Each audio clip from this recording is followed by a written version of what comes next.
Bwana Yesu asifiwe. Mimi ni Pastor Msafiri, karibu kwenye chaneli yangu. Leo naongelea kitu ambacho watu wengi hawapendi kukiongelea. Usitende dhambi.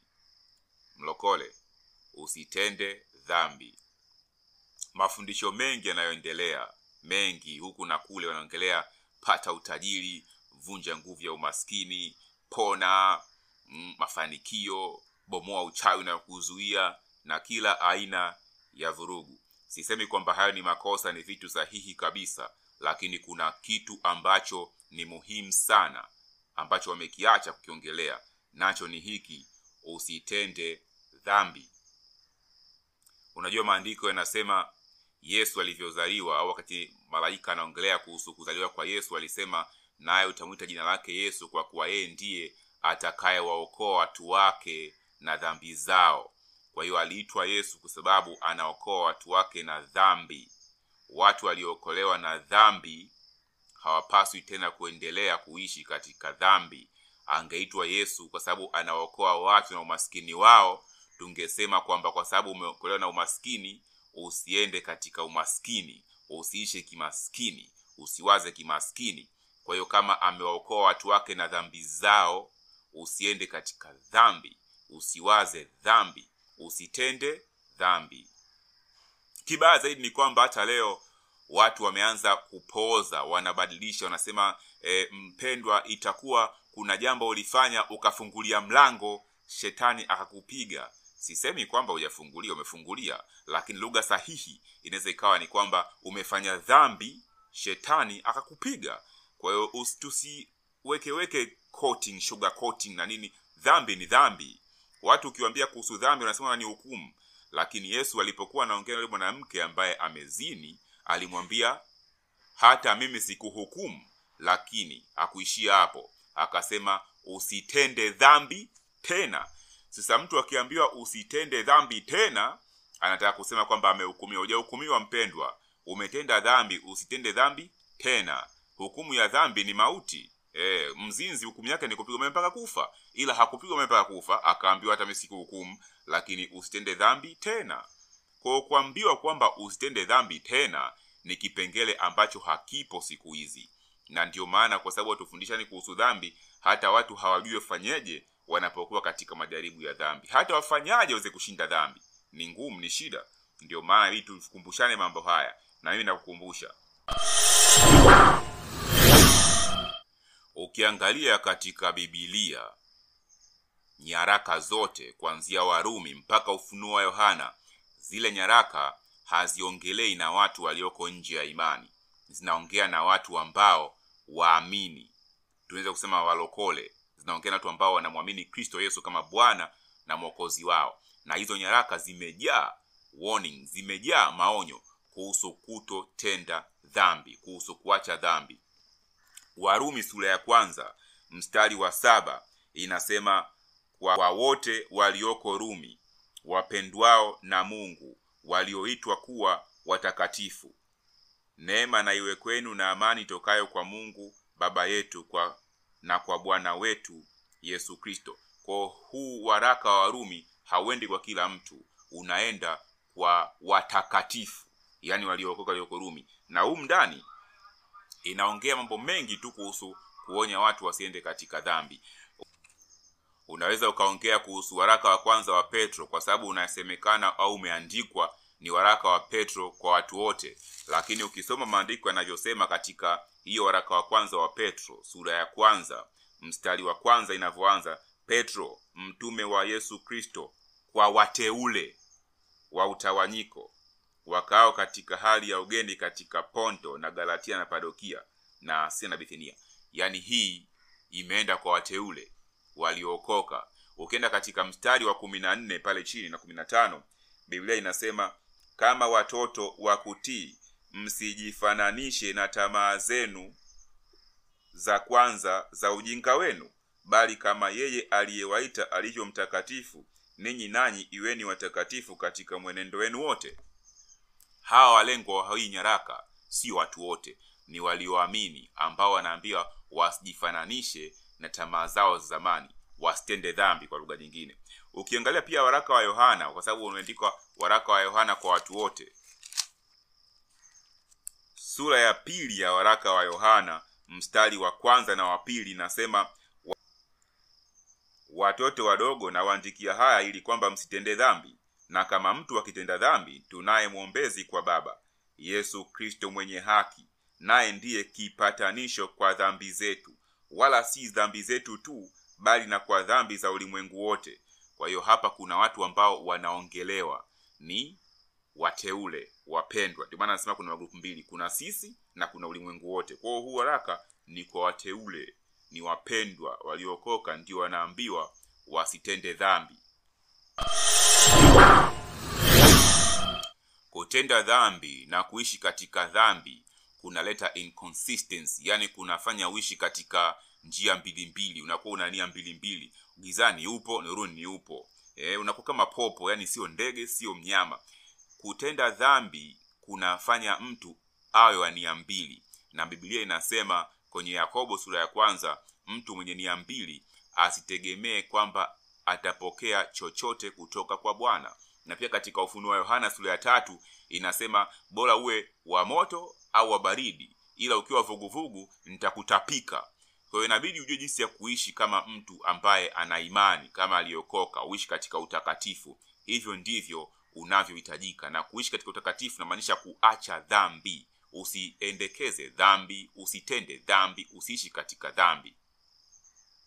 Wengine wanasema tumepokea neema hii ya wokovu, kwa hiyo hatuhesabiwi dhambi kwa sababu tupo katika neema, au hauhesabiwi haki kwa sababu ya kutenda dhambi. Unahesabiwa haki kwa imani. Hiyo sikatai. Na mimi ninachosema ni kwamba, na ndivyo Biblia inavyosema, hauachi dhambi ili uhesabiwe haki. Hapana. Unahesabiwa haki kwa imani katika Kristo. Ukishahesabiwa haki ndiyo unaacha dhambi. Na hii ni kwa sababu ukishahesabiwa haki, ukishakuwa wa imani, umepewa nguvu ya kuweza kuishinda dhambi. Tuikaa katika neema kwanza.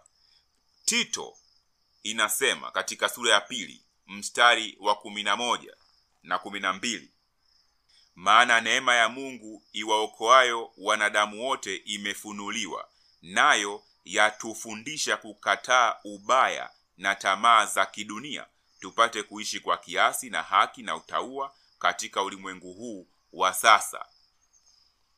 Neema uliyopokea wewe ni neema ipi? Kwa sababu hii ya kwenye maandiko ninayosoma inasema hiyo neema inatufundisha sisi kukataa ubaya na tamaa za dunia. Kama umepokea hii neema, alafu unaendelea kuishi katika kutamani pombe, kutamani uzinzi na zinaa, kutamani mali za wengine mpaka unakula rushwa na nini, ni wazi kwamba neema uliyopokea wewe sio neema hii ambayo Biblia inaongelea, kwa sababu hii inatufundisha kukataa ubaya na tamaa za dunia, yani kuacha dhambi. Ni wazi kwamba Biblia inatufundisha kwamba hata Ibrahim alihesabiwa haki kwa imani, sio kwa matendo. Lakini ukisoma Biblia vizuri, sababu matendo ndiyo kutahiriwa. Inasema tahiri mioyo yenu, mtahiriwe kwa ndani, kwa maana nia zenu na jinsi ya kwenda na hayo yanadhihirika katika matendo yako ya kimwili. Sasa hauhesabiwi haki kwa sababu ya kutahiriwa, lakini unahesabiwa haki kwa imani. Alafu unatahiriwa kama ishara au dalili, sign ya kwamba wewe ni wa haki. Ibrahim alihesabiwa haki, alafu ndio akatahiriwa. Lakini jiulize, asingetahiriwa, angekataa kutahiriwa kwa mfano, ile haki aliyohesabiwa ingeendelea kuwepo? Jiulize tu. Ngoja kuonyeshe maandiko. Warumi sura ya 4 mstari wa 7 mpaka wa 12. Heri waliosamehewa makosa yao na waliositiriwa dhambi zao. Heri mtu yule ambaye Bwana hamhesabii dhambi.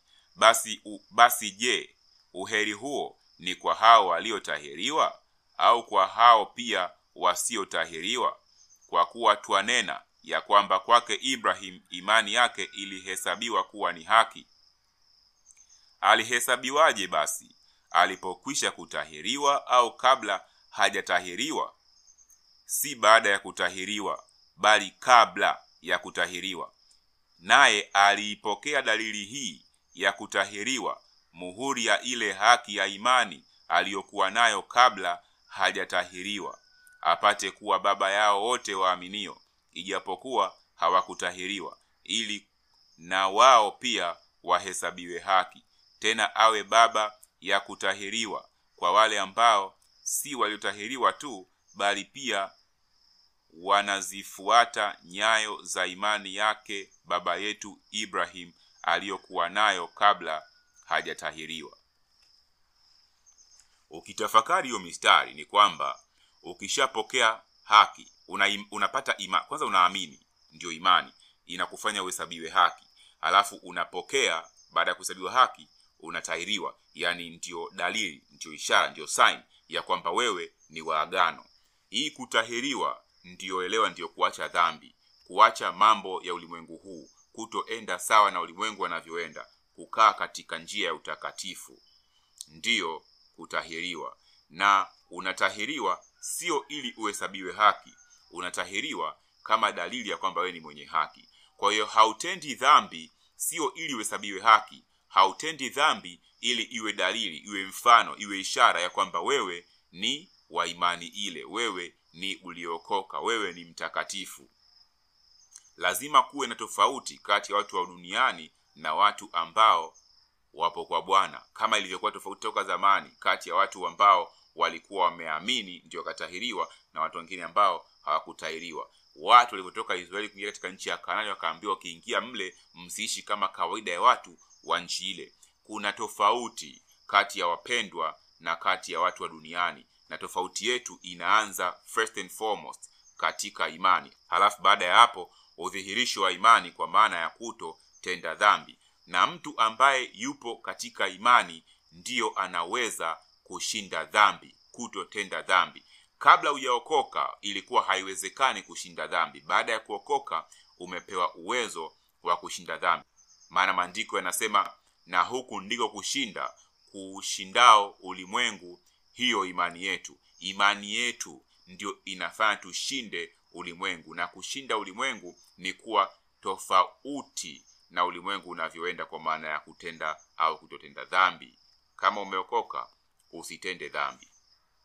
Yesu alivyokuwa anaongea na wanafunzi wake, na watu wengi waga wanashindwa kuelewa mfano wa Yesu, wana misinterpret, aliposema kama mkono wako unakutendesha dhambi uukate, au kama jicho lako linakufanya utende dhambi ling'oe. Ni bora kuingia katika uzima wa milele ukikosa jicho kuliko jicho lako likukoseshe. Sasa watu ambao wanakoseshwa ni wale ambao tayari wapo katika njia sahihi. Hao ndio wanaweza kukoseshwa. Hao ndio Yesu alikuwa anawaambia, kama jicho lako linakukosesha uling'oe. Watu ambao tayari wapo upotevuni, hata waking'oa jicho haiwasaidii kitu.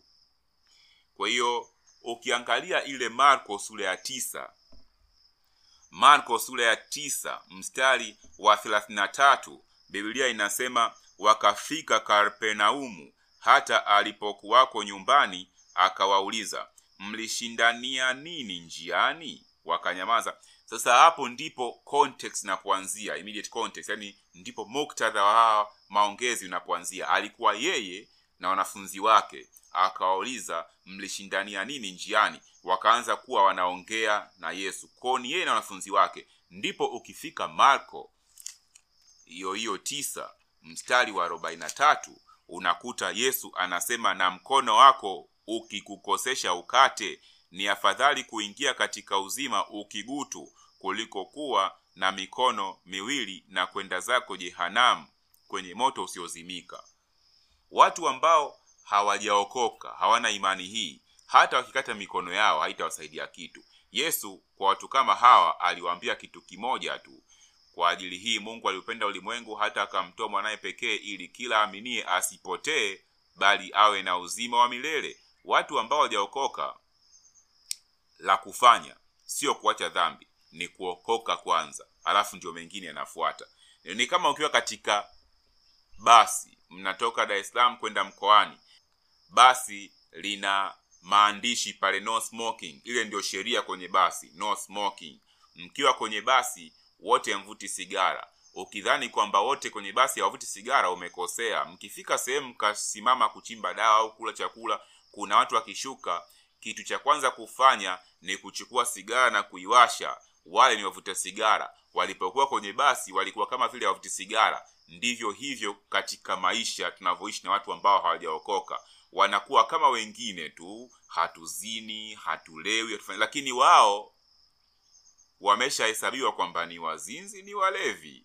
Ingawa kwenye basi hatuvuti sigara wote, lakini ikitokea pigo la kupiga wavuta sigara, wapo ambao watapigwa. Na ndivyo hivyo ilivyo. Ikitokea sasa hivi hukumu imefika, wale ambao hawajaokoka wana makosa yao tayari, hata kama hawayatendi tukiyaona, wanayo kabisa, washaandikiwa, yapo katika ulimwengu wa roho. Kwa hiyo wanavyofanywa upya kwa ndani kwa kuokoka, ndipo wanaanza fresh, wanakuwa katika level safi na Mungu. Alafu hapo ndipo wanaambiwa usitende dhambi. Na ndio maana wewe ambaye umeokoka usitende dhambi. Mtu akishaokoka ndipo anaacha dhambi. Kwa hiyo kama ni mlevi, usifikirie kuacha ulevi wako ndio uokoke. Kama ni mzinzi, ni ngumu kuacha mpaka uokoke. Kama ni mwizi, vivyo hivyo. Kama unakula rushwa, vivyo hivyo. Ila ukishaokoka ndipo unapewa nguvu ya kuacha dhambi. Ndipo unapewa nguvu ya kukimbia ulevi, kuacha uzinzi, kuacha kula rushwa, kuacha wizi. Na wewe ambaye umeshaokoka, nguvu ya kuacha dhambi unayo. Ingawa wafundishi, ingawa hubiri, mimi nakukumbusha leo, ni kwa neema ya Bwana neno hili limekufikia. Acha dhambi. Katika vipindi vinavyofuata nitaelezea jinsi ya kushinda dhambi kimaandiko. Jina la Bwana libarikiwe. Mimi ni Pastor Msafiri and I approve this message.